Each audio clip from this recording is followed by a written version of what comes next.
Jacob's story is an epic journey of faith deception and redemption that echoes through the ages. In a world where it often feels like the cunning and ruthless get ahead, Jacob's life forces us to look at some uncomfortable truths about ourselves and about the way God works in the world. Have you ever wondered how God can use deeply flawed, imperfect people to accomplish his grand purposes? If so, get ready. This narrative will challenge your ideas of fairness and mercy as we explore the surprising and frankly messy origin of a chosen nation. It all starts in Genesis 25, verse 21, with a couple in deep distress. We read, Isaac prayed to the Lord on behalf of his wife because she was barren. The Lord answered his prayer, and his wife Rebekah became pregnant. Now we have to understand that in ancient times, barrenness wasn't just a personal sorrow.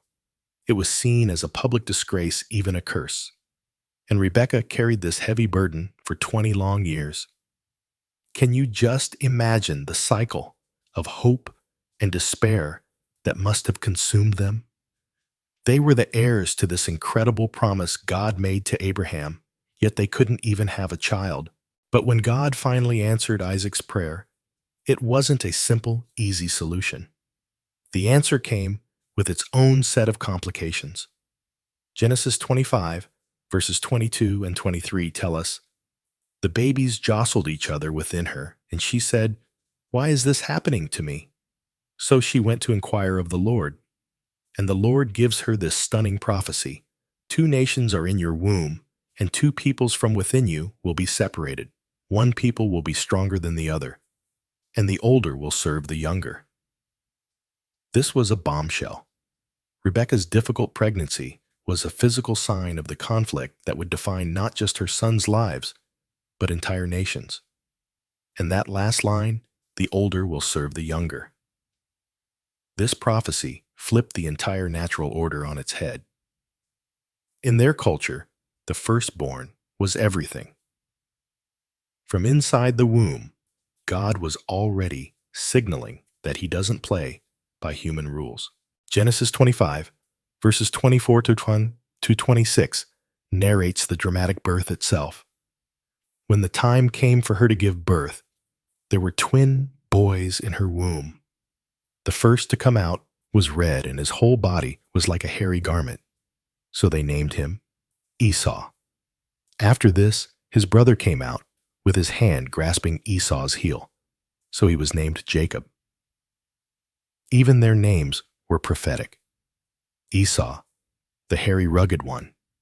The name Jacob literally means he grasps the heel, which is a Hebrew idiom for a deceiver or a supplanter.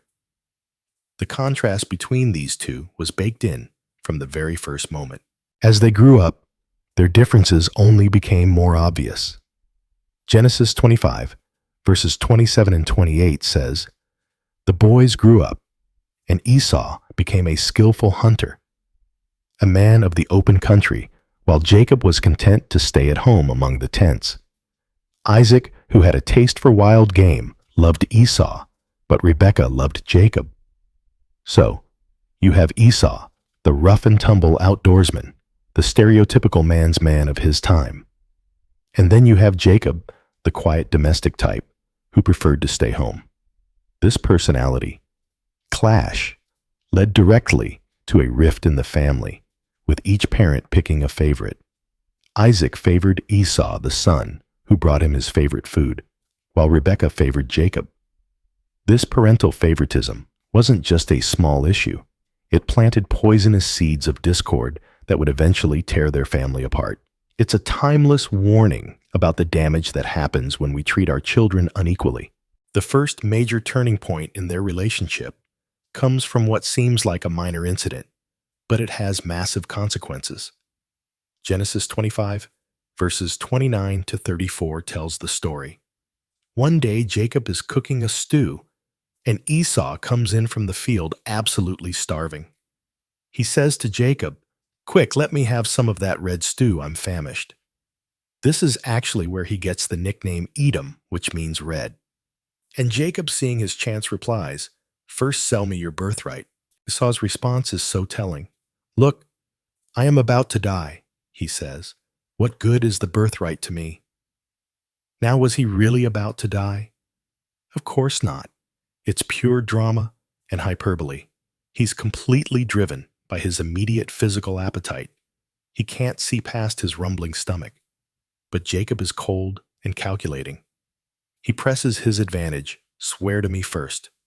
So, Esau swears an oath, selling his birthright, a position of immense honor, spiritual authority, and double the inheritance, all for a bowl of lentil stew. The text says he ate and drank, and then got up and left. So Esau despised his birthright. This single act reveals so much about both of them. Esau, impulsive and living for the moment. Jacob, a shrewd opportunist who understands the value of what his brother is throwing away. Now, the Bible doesn't stop here to say Jacob was bad, Esau was foolish. It just lays out the story. But we see how this one decision, this trade, sets the trajectory for the rest of their lives. The birthright wasn't just about money. It was about carrying the spiritual blessing and the promise God made to their grandfather Abraham. By treating it so cheaply, Esau showed he didn't care about the divine promises. For Jacob, getting the birthright was just the first step. His methods were questionable, to say the least. But his desire to have that divine blessing, no matter the cost, becomes a central theme of his entire life. This whole episode sets the stage for everything that's to come. It shows us that Jacob's cunning will take him to great heights, but it will also get him into a world of trouble. It's a powerful reminder that God often works through our flaws and messy choices to achieve his ultimate plan.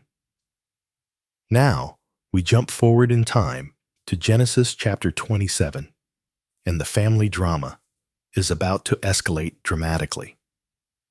This is where Jacob goes from being an opportunist to a straight-up deceiver.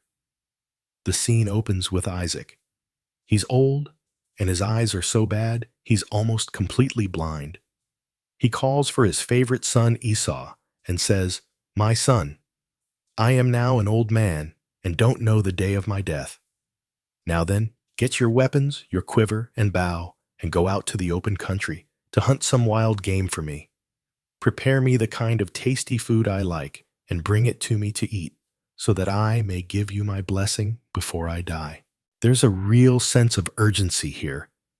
Isaac feels his mortality and wants to perform this sacred duty of passing on the patriarchal blessing to his firstborn. This blessing wasn't just some nice words. It was believed to be a prophetic, powerful act that would literally shape the destiny of the person who received it. Isaac's plan shows that he's either ignoring or doesn't know about the birthright sale that happened years ago. He's sticking to tradition, and his personal preference setting in motion a chain of events that will change his family forever. But someone else was listening. Genesis 27, verses 5 to 10 shows us Rebekah's master plan. As soon as Esau heads out, she pulls Jacob aside and says, "Look, I overheard your father say to your brother, 'Bring me some game and prepare me some tasty food to eat, so that I may give you my blessing in the presence of the Lord before I die. Now, my son, listen carefully and do what I tell you.'" Her plan is audacious. She tells Jacob to go get 2 young goats from the flock so she can cook them up just the way Isaac likes. Then Jacob is to take the food to his father and pretend to be Esau to steal the blessing. Rebekah is playing for keeps.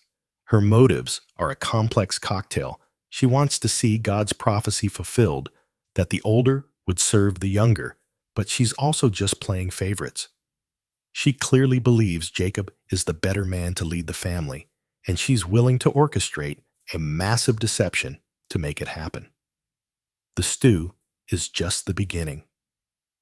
The next part, in verses 11 to 17, is where the disguise gets really elaborate. Jacob, to his credit, hesitates. But his reason isn't, "Mom, this is morally wrong." It's, "Mom, what if I get caught?" He says, "My brother Esau is a hairy man while I have smooth skin. What if my father touches me?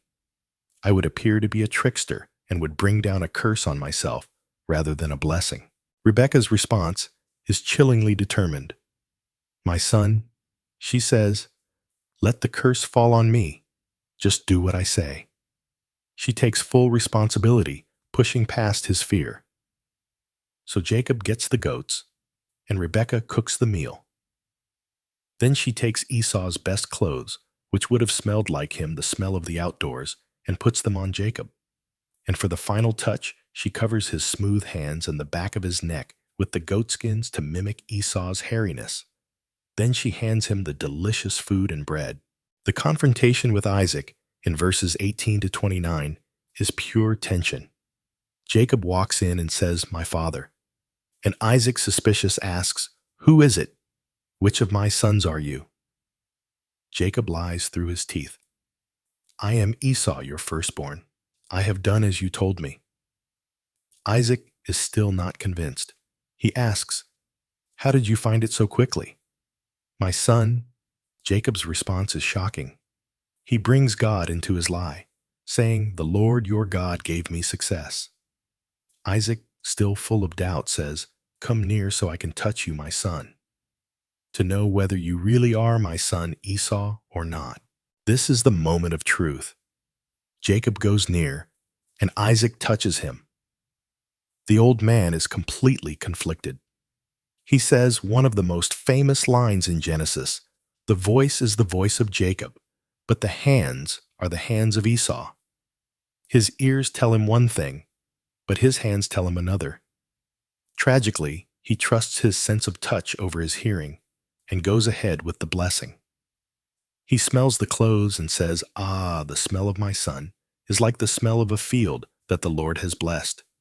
And then he unleashes this powerful prophetic blessing of wealth, dominion, and spiritual authority, concluding with, "Be Lord over your brothers, and may the sons of your mother bow down to you.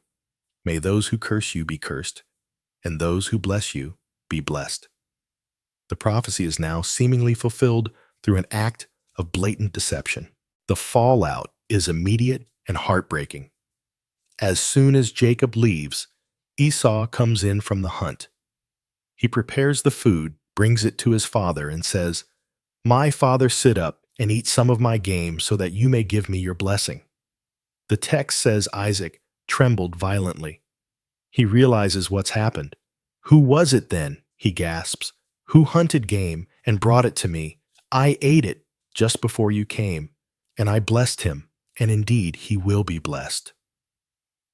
Isaac knows the blessing once spoken is irrevocable. It's a done deal. When Esau hears this, he lets out a loud and bitter cry and begs his father, "Bless me too, my father." But Isaac can only reply, "Your brother came deceitfully and took your blessing." Esau's pain is raw. "Isn't he rightly named Jacob?" he says. "This is the second time he has taken advantage of me. He took my birthright, and now he's taken my blessing." For the first time, Esau seems to understand what he so carelessly threw away. He weeps and begs for any blessing his father has left. Isaac gives him a secondary blessing, but it's a shadow of what Jacob received. It promises a life of struggle and conflict, telling him, "You will live by the sword, and you will serve your brother." But it contains one glimmer of hope. "But when you grow restless, you will throw his yoke from off your neck." This whole ordeal shatters the family. Esau's grief quickly turns to rage. Verse 41 says, "Esau held a grudge against Jacob. He said to himself, 'The days of mourning for my father are near. Then I will kill my brother Jacob.'" He's plotting murder. Rebekah gets word of the threat, and ever the strategist devises an escape plan. She tells Jacob to flee to her brother Laban in Haran until Esau's anger cools down. "Why should I lose both of you in one day?" she asks, fearing both Jacob's death and the consequences for Esau if he became a murderer. So Isaac, now seemingly resigned to God's will playing out through this mess, calls Jacob in, blesses him again, this time knowingly, and commands him not to marry a local Canaanite woman, but to find a wife from their own people in Haran. And with that, Jacob the deceiver becomes a fugitive, running for his life. His journey to Haran isn't just a flight from danger. It's the start of his own painful transformation, where he will learn firsthand what it feels like to be on the receiving end of deception. All right, so Jacob is on the run. He's left everything he knows behind: his home, his parents, and a brother who has sworn to kill him. Genesis 28, verses 10 and 11. Set a lonely scene. Jacob left Beersheba and set out for Haran. When he reached a certain place, he stopped for the night because the sun had set. Taking one of the stones there, he put it under his head and lay down to sleep. I want you to just picture this for a moment. This is Jacob, the homebody, the guy who likes staying in the tents. Now, he's utterly alone, a fugitive sleeping in the open wilderness with a rock for a pillow. He's at his most vulnerable, stripped of all his scheming and all his family support. And it's right here, in this moment of desperation and isolation, that God chooses to break into his life in a spectacular way. This leads us to one of the most famous dreams in the entire Bible, often called Jacob's ladder. Verse 12 says, "He had a dream in which he saw a stairway resting on the earth with its top reaching to heaven, and the angels of God were ascending and descending on it." This is such a powerful image. It's not a ladder in the sense of a rickety thing you'd use to clean your gutters. The Hebrew word suggests more of a ramp, or a massive stairway, like the ones that led up to ancient ziggurats, or temples. It represents a bridge, a direct connection between the divine realm and the earthly one. The angels, moving up and down on it, show this constant traffic and communication between heaven and earth. It's a vision telling Jacob, you are not cut off, you are not alone. Heaven is connected to this very spot where you lie. And then God himself appears. Verses 13 to 15 are the heart of the experience. The Lord stood above the stairway and said, "I am the Lord, the God of your father, Abraham, and the God of Isaac. I will give you and your descendants the land on which you are lying. Your descendants will be like the dust of the earth, and you will spread out to the west, and to the east, to the north, and to the south. All peoples on earth will be blessed through you and your offspring." This is God personally and directly confirming the covenant with Jacob. The same promises of land, descendants, and a worldwide blessing that were given to his grandfather and father are now handed directly to him. This isn't a second-hand blessing anymore. It's his. And then God adds a personal promise, something just for Jacob in his current predicament. "I am with you and will watch over you wherever you go, and I will bring you back to this land. I will not leave you until I have done what I have promised you." Think about how much Jacob needed to hear that. He's a fugitive running for his life with an uncertain future, and God essentially says, "I see you. I'm with you. I will protect you on this journey, and I will make sure you return home safely. My plan for you will not fail." Jacob's reaction when he wakes up, described in verses 16 to 22, is one of pure awe and terror. He says, "Surely the Lord is in this place, and I was not aware of it." It's a sudden, shocking realization that the ground he thought was just some random, desolate spot was actually sacred space. He's afraid, and he exclaims, "How awesome is this place? This is none other than the house of God. This is the gate of heaven." The fear here isn't the fear of a monster under the bed. It's the profound, overwhelming awe of encountering the holy. He recognizes that he has stumbled upon a portal, a place where heaven and earth meet. So what does he do? The next morning, he takes the very stone he used as a pillow, a symbol of his hardship, and he sets it up as a pillar, a monument. He pours oil on it, an act of consecration, dedicating this place to God. And he renames the place Bethel, which literally means house of God. He's marking this spot as the location of his divine encounter. Then Jacob does something really interesting. He makes a vow. This is the first time we see Jacob initiating a conversation with God, moving beyond just being the recipient of a blessing. He says, "If God will be with me and will watch over me on this journey I am taking, and will give me food to eat and clothes to wear, so that I return safely to my father's household, then the Lord will be my God, and this stone that I have set up as a pillar will be God's house, and of all that you give me, I will give you a tenth."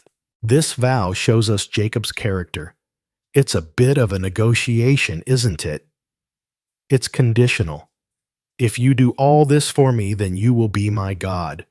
He's still a bit of a wheeler dealer, even with the Almighty. But it also marks a huge step in his spiritual journey. He's starting to build a personal relationship with God. He's moving from acknowledging God as the God of his ancestors to making a personal commitment, even if it's a tentative bargaining one. He's laying the groundwork for a faith that is his own, not just inherited. This encounter at Bethel is the true beginning of Jacob's transformation. He arrived as a lonely fugitive, and he leaves as a man with a divine promise and a personal mission forever changed by his night sleeping on a stone. All right, so Jacob leaves Bethel with a divine promise ringing in his ears and continues his long journey. Genesis 29 opens with him finally arriving in the land of the eastern peoples, near his destination of Haran. He comes across a well in a field where 3 flocks of sheep are just lying around. This is a classic biblical setting. Important things tend to happen at wells. It's where communities gathered, and it's where Abraham's servant first found Rebekah, Jacob's own mother. A large stone is covering the well, and the local shepherds tell him they have to wait for all the flocks to get there before they can pool their strength to move it. Jacob strikes up a conversation, asking if they know a man named Laban. They do. "Yes, we know him," they reply, and here comes his daughter Rachel with the sheep. The timing is perfect. Jacob tries to play it cool, suggesting they water the sheep and get back to grazing since it's still the middle of the day. But they repeat that they have to wait for everyone. But the moment Jacob lays his eyes on Rachel, his cousin, all that patience goes out the window.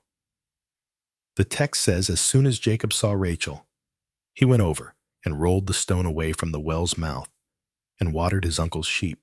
This is a huge power move. A stone that normally took a group of men to move Jacob rolls away by himself. He's clearly showing off his strength, trying to impress her. And then he's completely overcome with emotion. After all he's been through, the flight from home, the lonely journey, he finally sees family. He kisses Rachel and just breaks down weeping aloud. He explains who he is, and she immediately runs to tell her father Laban. The reunion at first seems incredibly warm and welcoming. Verses 13 and 14 say, "As soon as Laban heard the news about Jacob, his sister's son, he hurried to meet him. He embraced him and kissed him and brought him to his home." After Jacob tells him his whole story, Laban declares, "You are my own flesh and blood." It seems like Jacob has found a safe haven, but Laban's hospitality has a price tag. After Jacob has been there for about a month, Laban comes to him with a business proposition. In verses 15 to 20, he says, "Just because you are a relative of mine, should you work for me for nothing? Tell me, what should your wages be?" This is where we meet Laban's 2 daughters. The older is named Leah, And the text says she had weak or delicate eyes, which might mean they lacked sparkle, or perhaps that her eyesight was poor. But her younger sister Rachel was lovely in form and beautiful. Jacob is completely smitten with Rachel. So he makes his offer. I'll work for you 7 years in return for your younger daughter Rachel. Laban agrees, saying, it's better that I give her to you than to some other man. And here we get a beautiful romantic line. So Jacob served 7 years to get Rachel, but they seemed like only a few days to him because of his love for her. It's a testament to how deeply he loved her, but there's a dark irony brewing. Jacob, the man who deceived his own father, is now about to get a taste of his own medicine from his uncle. The 7 years finally pass, and Jacob goes to Laban and says, give me my wife. My time is completed. Laban throws a huge wedding feast for the whole community. But then, under the cover of darkness, the ultimate deception takes place. Genesis 29 verse 23 says, but when evening came, he took his daughter Leah and brought her to Jacob, and Jacob made love to her. In the darkness of the wedding tent, with the bride heavily veiled, as was the custom, Jacob has no idea he's been tricked. Can you imagine the shock the next morning? When morning came, there was Leah. Jacob is furious. He confronts Laban. What is this you have done to me? I served you for Rachel, didn't I? Why have you deceived me? That question, why have you deceived me, is the very same one his brother Esau must have screamed in his heart years earlier. The deceiver has been deceived. The supplanter has been supplanted. This is poetic justice, Old Testament style. Laban's excuse is slick. It is not our custom here, he says, to give the younger daughter in marriage before the older one.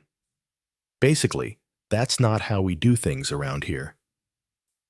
It was a convenient custom he failed to mention during their 7-year contract negotiation. Then, Laban lays out his new terms. Finish this daughter's bridal week. Then we will give you the younger one in return for another 7 years of work. Jacob is trapped. He's already consummated the marriage with Leah, and his love for Rachel is so strong that he agrees. So after a week with Leah, he is also given Rachel as a wife, and he has to work another 7 years for her. This sets up a deeply dysfunctional family dynamic. Jacob is now married to 2 sisters, but the Bible is clear he loved Rachel more than Leah. This favoritism, the very thing that poisoned his own childhood, is now going to poison his own household. He's perpetuating the same cycle of pain. The years in Haran, which started with a promise of refuge, have become a complex trap. Through love, labor, and a brutal deception, Jacob, the bachelor fugitive, has become the husband of 2 rival sisters, setting the stage for decades of jealousy, competition, and heartache. He's learning hard lessons about the consequences of his actions, not from a divine lecture, but by living through them himself. All right, so Jacob is now married to 2 sisters who are locked in a bitter rivalry, and he's stuck working for his manipulative father-in-law Laban for another 7 years. This is where his family, the future 12 tribes of Israel, begins to be born, right in the middle of all this jealousy and pain. The narrative in Genesis 29 and 30 is a raw and honest look at a deeply dysfunctional family. The Bible tells us that when the Lord saw that Leah was not loved, he enabled her to conceive, but Rachel remained barren. So Leah starts having sons. First comes Reuben, then Simeon, Levi, and Judah. The names she gives them are like little cries from her heart. Reuben means he has seen my misery, as she hoped Jacob would now love her. Simeon means one who hears, because God had heard that she was unloved. With each son, she's hoping to win her husband's affection, but it never really works. Meanwhile, Rachel is consumed with jealousy. She sees her sister building a family while she has nothing. In her desperation, she gives her servant Bilhah to Jacob as a surrogate. Bilhah has 2 sons, Dan and Naphtali. Rachel names Naphtali, which means my struggle, saying, I have had a great struggle with my sister, and I have won. Not to be outdone, when Leah stops having children, she gives her servant Zilpah to Jacob. Zilpah bears two more sons, Gad and Asher. Then, in a strange episode involving some mandrake plants, Leah herself conceives again and gives birth to Issachar and Zebulun, and later a daughter Dinah. It's this constant painful one-upmanship. Finally, after years of waiting, the Bible says God remembered Rachel, and she conceives and gives birth to a son. She names him Joseph, which means, may he add, saying, may the Lord add to me another son. This son, Joseph, born of his beloved wife Rachel, becomes Jacob's instant favorite, setting the stage for even more family drama down the road. The birth of Joseph marks a turning point. After 14 years of labor for his wives, Jacob feels it's time to go home. He goes to Laban and says, send me on my way, so I can go back to my own homeland. Give me my wives and children, for whom I have served you. But Laban knows a good thing when he sees it. He's become prosperous because of Jacob. He even says, I have learned by divination that the Lord has blessed me because of you. He can't afford to lose his golden goose. So he tells Jacob, name your wages and I will pay them. This leads to a brilliant piece of negotiation on Jacob's part in Genesis 30. Jacob makes a deal that sounds terrible for him. He says, I don't want a salary. Just let me go through all your flocks, and I'll take every speckled or spotted sheep, and every dark-colored lamb, and the spotted or speckled goats. They will be my wages. In other words, he's asking for the genetically recessive, less common animals. Laban, thinking he's getting the deal of a lifetime, agrees immediately and separates all those animals out, putting them 3 days' journey away from the main flock to make sure there's no crossbreeding. But Jacob is more clever than Laban gives him credit for. Using a folk method of animal husbandry involving peeled branches, he manages to ensure that the strongest and healthiest animals in Laban's flock give birth to speckled and spotted offspring. The Bible is clear that God was blessing him and his personal wealth explodes. This success, however, creates a new problem. In Genesis 31, we read that Jacob overheard Laban's sons complaining, Jacob has taken everything our father owned, and has gained all this wealth from what belonged to our father. The friendly atmosphere was gone. Jacob could see that Laban's attitude toward him had grown hostile. It was at that moment that the Lord spoke to him directly. Go back to the land of your fathers and to your relatives, and I will be with you. Knowing he can't just walk away, Jacob plans a secret escape. He calls Rachel and Leah out to the field and lays it all out for them, how their father has cheated him, changing his wages 10 times, and how God has protected him and blessed him.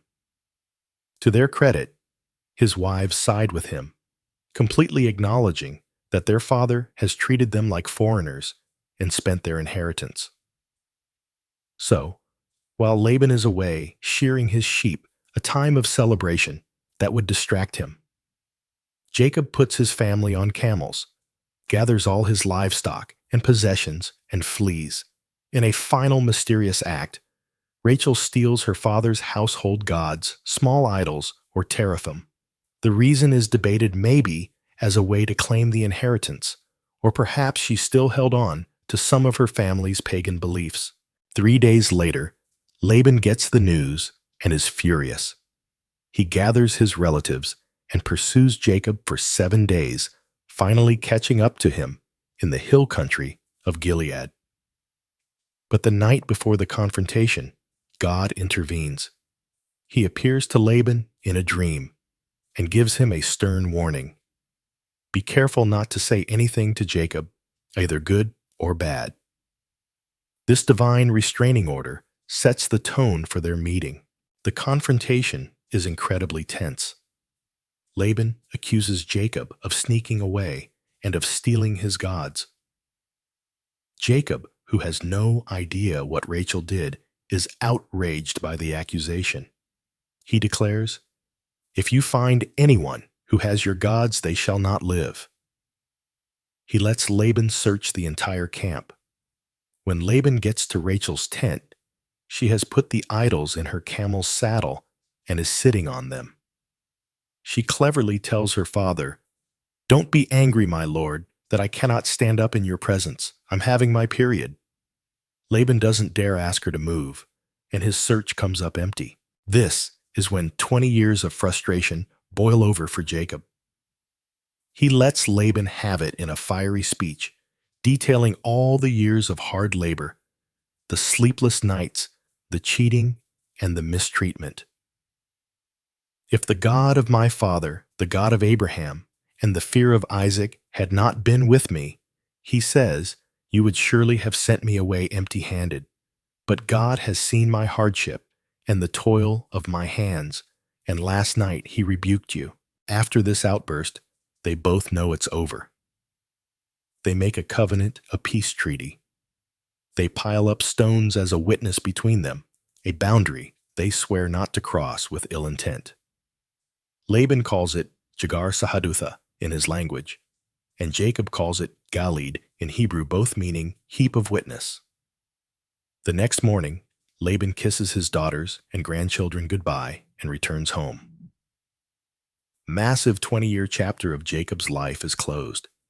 He has escaped his conniving uncle, but now he must face the brother he wronged so many years ago.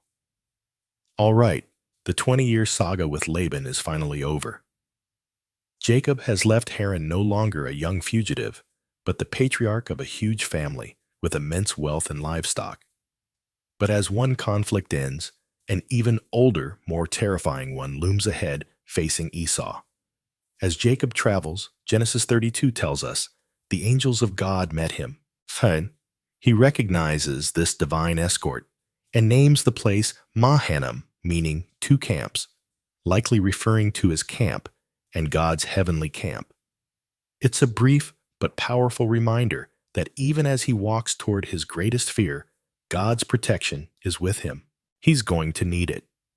Jacob, ever the strategist, sends messengers ahead to Esau with a very carefully worded, humble message referring to himself as Esau's servant.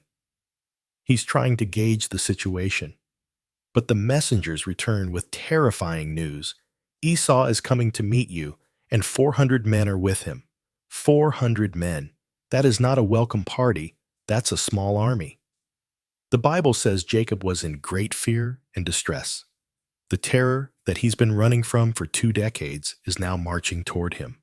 His first move is pure crisis management. He divides his entire caravan, his family servants, and all his animals into 2 separate groups. His logic is pragmatic and grim. If Esau comes and attacks one group, the group that is left may escape. Then, with his contingency plan in place, Jacob does something we haven't really seen him do with such raw honesty before he prays. And this prayer, in Genesis 32, is one of the most vulnerable and beautiful in the Bible. He starts by reminding God of his own promise, "O God of my father Abraham, God of my father Isaac. Lord, you who said to me, 'Go back to your country and your relatives, and I will make you prosper.'" He's holding God to his word. Then comes a moment of stunning humility from a man who has been a master of self-reliance and manipulation. He says, "I am unworthy of all the kindness and faithfulness you have shown your servant. I had only my staff when I crossed this Jordan, but now I have become 2 camps." He acknowledges that everything he has is because of God's grace. Finally, he makes his desperate plea, "Save me, I pray, from the hand of my brother Esau, for I am afraid he will come and attack me, and also the mothers with their children." This is Jacob at the end of his rope, admitting his fear, and his total inability to save himself. As a final measure, he prepares an extravagant gift for Esau, hundreds of goats, sheep, camels, cows, and donkeys, and sends them ahead in waves, hoping to appease his brother's anger before they even meet. That night, Jacob does something strange. He gets his entire family, his wives, his 11 sons, his servants, and sends them across the Jabbok, a stream that marked a natural boundary. Then he sends over all his possessions. Genesis 32, verse 24, gives us this haunting line. So Jacob was left alone. He has sent away his family, his wealth, everything he has spent the last 20 years acquiring. He is stripped bare, just as he was at Bethel. And in that darkness, in that solitude, a man wrestled with him till daybreak. This is one of the most mysterious and profound encounters in all of Scripture. Who is this man? The text is intentionally ambiguous. It's a physical all-night struggle. This isn't just a vision. It's a gritty, sweaty, exhausting fight. It's a perfect metaphor for Jacob's entire life, a life of striving, struggling, and wrestling with others. But now, he's wrestling with a divine opponent.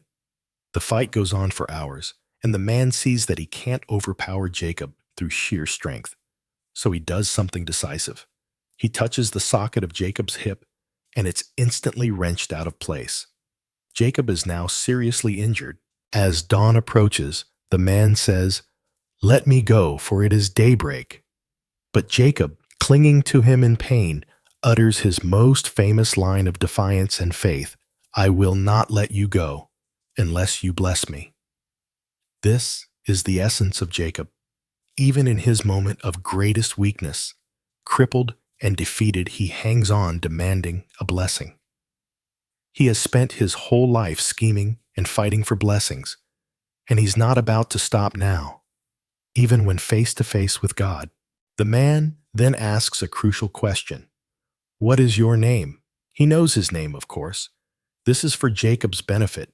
He's forcing him to confess his own identity. "Jacob," he answers. He admits who he is, the supplanter, the deceiver, the heel grabber. And then the divine opponent gives him a new identity. "Your name will no longer be Jacob," he says, "but Israel, because you have struggled with God and with humans and have overcome." This is the climax of Jacob's story. The name change is a total redefinition of his character. He is no longer defined by his deception, but by his struggle. The name Israel means he struggles with God, or God struggles. His very identity is now tied to this divine encounter. He has wrestled with God and has, in a way, overcome, not by winning the fight, but by refusing to let go, until he received the blessing he so desperately craved. Jacob leaves this encounter a completely changed man. He gets his blessing, but he also walks away with a limp. The dislocated hip is a permanent physical reminder of this night, a symbol of his weakness and his utter dependence on God. He named the place Peniel, which means face of God, for he said, "I saw God face to face, and yet my life was spared." He is no longer just the cunning Jacob. He is Israel, a man who has wrestled with God and lived to tell the tale, forever marked by the encounter. Limping from his divine wrestling match, Jacob, now named Israel, looks up, and there he is. Esau is approaching with his 400 men. This is the moment he has dreaded for 20 years. The text in Genesis 33 gives us a masterclass in tension. Jacob, despite his new name and blessing, is still a cautious man. He strategically arranges his family, putting the servants and their children in the front, then Leah and her children, and finally his beloved Rachel and Joseph in the safest position at the very back. Then he himself walks out ahead of everyone. As he approaches his brother, he bows down to the ground 7 times, an act of profound humility and submission. He's expecting the worst. He's braced for a fight, for anger, for revenge. But what happens next is one of the most beautiful moments of grace in the Old Testament. The text says, "But Esau ran to meet Jacob and embraced him. He threw his arms around his neck and kissed him, and they wept." After 2 decades of bitterness and fear, the reunion is not one of violence, but of tears and forgiveness. Esau's anger has completely vanished, replaced by brotherly love. The 400 men were likely an honor guard, not an army. The fear that had driven Jacob for so long was in the end unfounded. They talk, and Esau asks about the women and children. Jacob humbly introduces his family.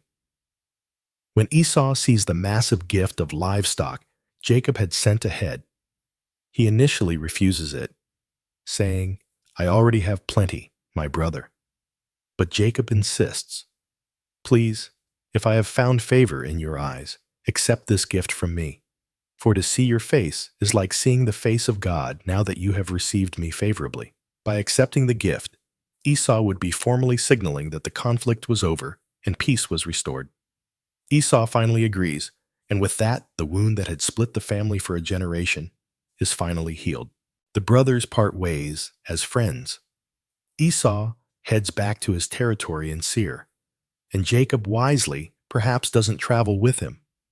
Instead, he settles for a time in a place he names Succoth, and then moves on and buys a plot of land outside the Canaanite city of Shechem. There, showing his new identity and commitment, he builds an altar and calls it El Elohe Israel, which means God the God of Israel. For the first time, he is truly at peace, settled in the promised land, with his family reconciled with his past. But this peace is tragically short-lived. Genesis 34 tells one of the darkest and most violent stories in the patriarchal narratives. Jacob's daughter Dinah goes out to visit the local women. The prince of the region, a man also named Shechem, seizes her, and rapes her. It's a brutal act that brings shame and outrage upon Jacob's family. To complicate matters, the prince then falls madly in love with Dinah and asks his father to arrange a marriage. He's willing to pay any bride price to make it right. But for Dinah's brothers, this isn't something that can be fixed with a payment. They are furious, particularly Simeon and Levi. They hatch a deceitful and brutal plan for revenge. Pretending to agree to the marriage, they tell the men of Shechem that they can only intermarry if every male among them agrees to be circumcised, to become like them. Shockingly, the Shechemites agree, wanting to form an alliance and gain access to Jacob's wealth. But on the third day, when the men of the city are sore feverish and at their most vulnerable from the procedure, Simeon and Levi storm the city with swords and kill every single male, including the prince and his father. They then rescue Dinah and plunder the city. When Jacob finds out, he is horrified. But his reaction isn't one of moral outrage at the massacre, it's one of fear. He says to Simeon and Levi, "You have brought trouble on me by making me a stench to the Canaanites and Perizzites, the people living in this land. We are few in number. If they join forces against me and attack me, I and my household will be destroyed." He is terrified of the political fallout. Following this traumatic event, God tells Jacob to leave Shechem and go to Bethel, the very place where he first met God. Before they go, Jacob leads his family in a spiritual cleansing. He tells everyone to get rid of their foreign gods, including, presumably, the idols Rachel had stolen from Laban, to purify themselves and change their clothes. They bury the idols under a tree, and Jacob leads his newly purified family back to the place where his journey of faith began. At Bethel, God appears to him again, reaffirming his new name Israel and renewing the covenant promise of land and descendants. But the journey is marked by yet more tragedy. As they travel from Bethel, Rachel goes into labor. The birth is extremely difficult. As she is dying, she gives birth to a second son, and with her last breath she names him Beni-Oni, meaning son of my sorrow. But Jacob, perhaps unable to bear such a sad name, renames him Benjamin, meaning son of my right hand. The death of his beloved Rachel is a devastating blow for Jacob, a loss that will shadow him for the rest of his life. To make matters worse, the chapter ends with a brief but shameful note. Jacob's firstborn son Reuben sleeps with his father's concubine Bilhah, Rachel's servant. It's an act of deep disrespect that will eventually cost Reuben his birthright. This whole period for Jacob is a whirlwind of reconciliation and renewal, but it's also saturated with violence, tragedy, and grief. As the complex and broken family of Israel slowly takes shape. After years of wandering tragedy and transformation, Genesis 35 tells us that Jacob came home to his father Isaac in Mamre, near Hebron. This is where Abraham and Isaac had both lived. The cycle of his journey is complete, bringing him back to where it all began. The text then briefly notes Isaac's death at the old age of 180. In a final moment of unity, his sons Esau and Jacob buried him, showing that their reconciliation held true. With the patriarch Isaac gone, the narrative focus now shifts to the next generation, and specifically to Jacob's favorite son Joseph. And right away, we see Jacob making the same mistake his parents made. Genesis 37 says, "Now Israel loved Joseph more than any of his other sons, because he had been born to him in his old age, and he made an ornate robe for him." This coat of many colors, as it's often called, was a blatant public symbol of favoritism. The reaction from his brothers was predictable and poisonous. They hated him and could not speak a kind word to him. Joseph, young and perhaps a bit naive, doesn't help the situation. He has two dreams and makes the mistake of telling them to his brothers. In the first dream, his brothers' sheaves of grain bow down to his sheaf. In the second, the sun, moon, and 11 stars bow down to him. Even Jacob rebukes him for this one, but the message is clear. Joseph is destined to rule over them. For the brothers, this is the last straw. The combination of their father's favoritism and their little brother's arrogant dreams fills them with a murderous rage. Their chance comes when Jacob sends Joseph to check on them while they're grazing the flocks far from home. They see him coming from a distance, and their hatred boils over. "Here comes that dreamer," they sneer. "Let's kill him." The only reason they don't is because of Reuben the eldest, who suggests throwing him into a dry cistern, secretly planning to rescue him later. But while Reuben is away, another brother, Judah, comes up with a colder, more calculated plan. "What will we gain if we kill our brother and cover up his blood?" he says. "Come, let's sell him to the Ishmaelites." And so they pull their brother out of the pit and sell him as a slave for 20 shekels of silver. To cover their crime, they dip Joseph's special coat in goat's blood and take it back to their father. "We found this," they lie. "Examine it to see whether it is your son's robe." Jacob recognizes it instantly. "It is my son's robe," he cries out. "Some ferocious animal has devoured him. Joseph has surely been torn to pieces." The grief that follows is absolute and inconsolable. The text says Jacob tore his clothes, put on sackcloth, and mourned for many days. His children tried to comfort him, but he refused. "No," he said, "I will continue to mourn until I join my son in the grave." For the next 2 decades, Jacob lives under a dark cloud of sorrow, completely unaware that the sons standing beside him are the cause of his pain. Years pass. A severe famine strikes the entire region. Hearing there is grain in Egypt, Jacob sends 10 of his sons to go and buy food. This act sets in motion the incredible story of their encounter with their long-lost brother Joseph, who is now the second most powerful man in Egypt.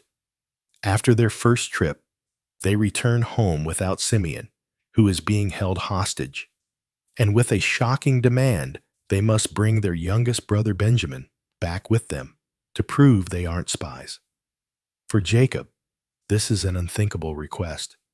"You have deprived me of my children," he says in anguish. Joseph is no more. Simeon is no more. And now you want to take Benjamin. Everything is against me. He cannot bear the thought of losing Rachel's only other son. But as the famine worsens, they run out of food. Judah steps forward and makes a solemn vow, personally guaranteeing Benjamin's safety. Reluctantly, Jacob agrees, sending them off with gifts and a prayer, "May God Almighty grant you mercy." As for me, if I am bereaved, I am bereaved. It's a statement of heartbreaking resignation. What follows is the dramatic revelation in Egypt, where Joseph finally tells his brothers who he is. He sends them back to Canaan with a message for their father. "This is what your son Joseph says. God has made me Lord of all Egypt. Come down to me. Don't delay." When the brothers return and tell Jacob the news, Joseph is still alive. In fact, he is ruler of all Egypt. The old man is stunned. He doesn't believe them. But when he sees the Egyptian carts Joseph sent to carry him, the Bible says, the spirit of their father, Jacob, revived. Hope, which had been dead for 22 years, floods back into his heart. "I'm convinced," Israel says, "my son Joseph is still alive. I will go and see him before I die." On the way to Egypt, God speaks to Jacob one last time in a vision saying, "Do not be afraid to go down to Egypt, for I will make you into a great nation there. I will go down to Egypt with you, and I will surely bring you back again." The reunion with Joseph is overwhelming. They embrace and weep for a long time. "Now I am ready to die," Jacob says, "since I have seen for myself that you are still alive." Jacob lives his final 17 years in peace and prosperity in the Egyptian land of Goshen. As his life draws to a close, he performs his final patriarchal duties. He formally adopts Joseph's two sons, Ephraim and Manasseh, as his own, giving them status as tribes of Israel.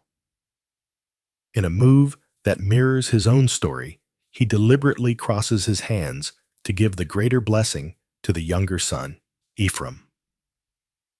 Then in Genesis 49, he gathers all 12 of his sons and gives each a prophetic blessing outlining the future destiny of their tribes.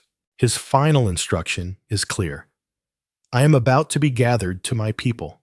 Bury me with my fathers in the cave, in the land of Canaan." He does not want to be left in Egypt. When he finishes speaking, he breathes his last. The Egyptians, out of respect for Joseph, hold a grand 70-day mourning period. Joseph then leads a great caravan of Egyptian officials and his entire family back to Canaan to bury his father in the family tomb, fulfilling his final wish. Jacob's life, this epic journey of faith, deception, and redemption, stands as a powerful testament to God's faithfulness. His story shows us that God doesn't wait for us to be perfect. He meets us in our mess, in our striving, and in our struggles, and uses even our deepest flaws to fulfill his purposes. What lessons have you drawn from the life of this complex patriarch? How does Jacob's story of wrestling with God and man relate to your own journey of faith? If this video touched your heart or made you reflect, don't keep it to yourself. Share it with someone who could benefit from this message of transformation. Jacob's story reminds us that change is possible for all of us.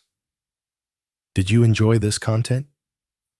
Then don't forget to subscribe to the channel and turn on notifications so you won't miss any of our upcoming videos about biblical characters and the incredible life lessons we can learn from them. Remember, just as God worked in Jacob's flawed and complicated life, He wants to work in yours too.